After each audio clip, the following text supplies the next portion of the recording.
My name is Dr. Ria Leonta Martin, and welcome to Kapwa Module 101.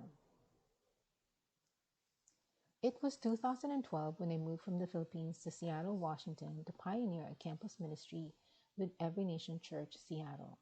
My ministry transition from the Philippines to the United States presented new challenges and trials about my participation in this new field where God is bringing me.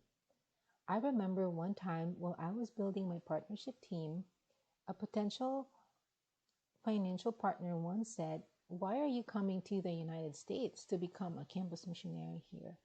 We usually send missionaries to your country." Some Filipinos from the Seattle congregation even expressed excitement about starting a potential all-Filipino service apart from the multi-ethnic worship gatherings we already have on Sundays. Even a Filipino friend back home suggested I go to poverty-stricken nations in Asia or Africa where the real missions take place. You see, all these different encounters were telling me we have an understanding about missions that is cultural but not necessarily scriptural. Filipinos are one of the most scattered people groups in the world. We are everywhere. The Philippines is the 13th most populated country globally.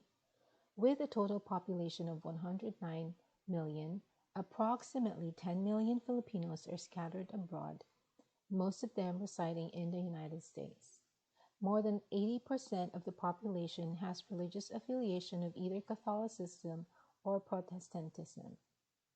With the population growth combined and their religious affiliation, Philip Jenkins, the author of The Next Christendom, projected the Philippines to become the home to third or fourth largest number of Christians on the planet by 2050.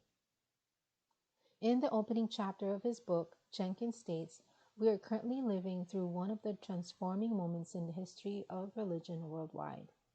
Over the last century, however, the center of gravity in the Christian world has shifted inexorably away from Europe toward southward to Africa and Latin America, and eastward toward Asia. Today, those regions occupy the largest Christian communities on the planet." In a similar vein, Jenkins quotes Kenyan scholar John Mabiti, who observed that the center of the church universality is no longer in Geneva, Rome, Athens, Paris, London, New York, but in Kinshasa, Buenos Aires, Addis Ababa, and Manila.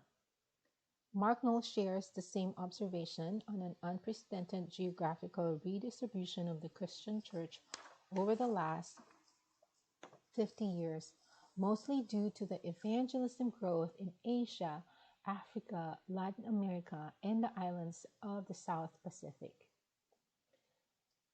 In my recent attendance of a workshop at the Evangelical Missiological Society, Dr. Todd Johnson, the chair of Mission and Global Christianity from Gordon Cowell Theological Seminary, presented us that the Christians by continent in the 1900s used to reside in the north. As you can see in the slide, 83% of them reside in the north. The Christians by continent, now in 2020, are now mostly in the majority world, or some people refer to as the global south. They are in Latin America, Africa, Asia, and Oceania. Afe Adugame, a leading scholar in African diaspora, calls this steady increase of Christian migrants originating from the majority world moving to north as reverse mission that is irreversible in the future. In other words, for Filipinos and the majority world, missionary opportunities will be broader, and the pain of marginalization from our host country or even from our own people group sadly awaits us. In the next video, I will explain and hope to answer how do we respond as Christian Filipinos when we experience marginalization in the global north in our participation in missions.